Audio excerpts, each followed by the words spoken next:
Welcome to Orchid Delirium. I'm Brenda.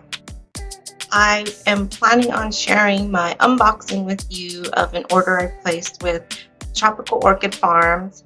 And I have this whole great plan. I got up early and there was just so much noise in my neighborhood. Everyone's just abuzz with activity, and I don't know if it's just because they're home now for stay-at-home order, or if they are just tired of being home and now they're out. But I have to do this terrible voiceover and I do not have a good mic for this. But anyway, rant over. This is my beautiful shipment that came from Tropical Orchid Farm. They are in Hawaii, so they are local for me. I don't have to deal with any of the permits and things, so that's great. Plus they sell species, which is just another box ticked for me. That was my pup. He's single-handedly keeping the lizard population under control. So he's busy doing his work. I ordered 7 orchids and I received 1 freebie. I didn't mark down which one it was, but I believe it will be in a pop-up picture. I sped this up just because, you know, it's kind of boring. So I decided to place my order because I saw that they list Scaphosepalum Scaphosepalums, and I was very interested in these. They are micro blooms. Some would say they're mostly of botanical interest. My handy dandy Fisker snips that I just keep them everywhere. So they will make an appearance. They are very handy, and I always have them around. This is Scaphosepalum rinkii. It is an intermediate cool grower. Here's my list of my order and my bonus plant. So anyway, you can see how tiny the blooms are, and these are very hard to film, and any little tiny breeze will make these vibrate and hard to focus on. And not to mention that today the trade winds were blowing, which is really nice and refreshing, almost crisp. This is my platystele reflexa, which is a cool grower, so it enjoys cloud forest conditions, which my good pal Bobby over at Cloud Forest Vibes has given me just a full volume of information on how to keep these. So as long as I keep working towards creating my little microclimate, I think that I will keep them successfully. This one is my macropodanthus alatus crossed with itself. It is a hot to cool grower. It's very moist. It comes from Asia, Vietnam. I actually have a Kutsii, and that one comes from the Philippines, and it is in a semi-hydro kind of hybrid situation. It has a wicking cord. I keep a little bit of water in a dish, and it's growing happily for me. This angrecum jitterii, well, this one is a replacement plant. I actually bought this from Tropical Orchid Farms. It was growing, had a new root, everything, and it just up and melted one day, like from one night to the next. Oops. I tell you, when I tell you I'm not kindest to my plants or the gentlest hand, that's what I mean. I'm dropping things, and it's nothing new, but my Pleurothalis leucotosa comes from Central and South America, hot to cool wet, and that's pretty much the opposite of the conditions that I naturally have here in my microclimate.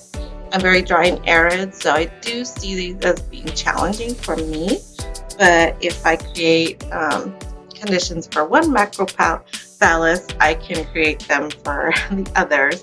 So just these little tiny micro blooms, very cute. They just called to me, and I plan on creating more of a solid environment for them too, because I really I really enjoy microblooms, and I just can't get other kinds readily available to me without going through. So I would have to go through a lot of hoops to make sure I have permits and all that kind of stuff for importing. This is my Pleurothalis SP number 5 Mexico, and this one is a hot to cool grower. It grows in Chiapas and Bolivia, and it's just another microbloom. It's very, very cute. I ended up buying a lot of them from Central and South America, so I'm guessing the summer heat here will not bother them, but I may have trouble with humidity. This is a Scaphosepalum macrodactylum, and it comes from Colombia and enjoys a warm to cool. I could see on the plant it has some curling on the leaves, and I don't know if that's a nutrition issue or a temperature issue. These blooms are almost ready to open, and they don't fully open, but they kind of stay open, almost like a little mouth, and they have these little sepals that have almost like little fangs, and they're kind of like a Dracula in that aspect, with the little teeth-like shape, I guess you could say, on them. So they have a lot of character, even though they're small. This is my very first Tolumnia, the Velutina, I believe. And this one comes from Cuba, so that means it's hot and steamy and breezy, which I live maybe under a quarter mile from the beach, and there really aren't any other houses. They're just berms.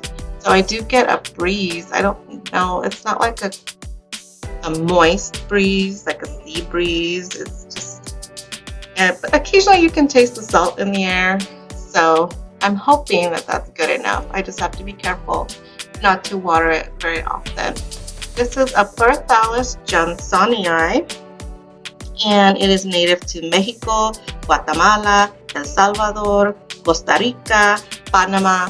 So hello, all you Latin people. Like,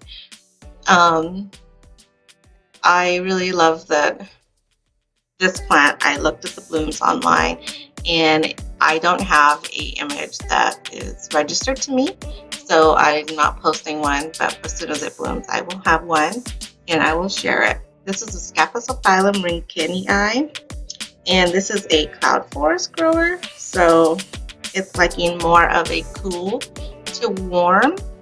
It's also similar to the Dracula and Masdevallia, and I think that this is another rush to hurry and get my cloud forest cooler climate situation going, because the heat is coming so fast.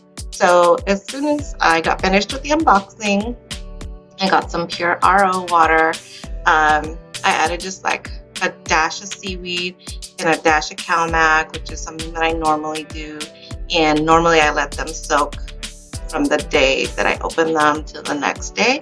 But I know that I have some that do not like too much water. So it's a little bit more humid today, so I didn't give them that long of a soak. But this is everybody hanging on, chilling in their bath.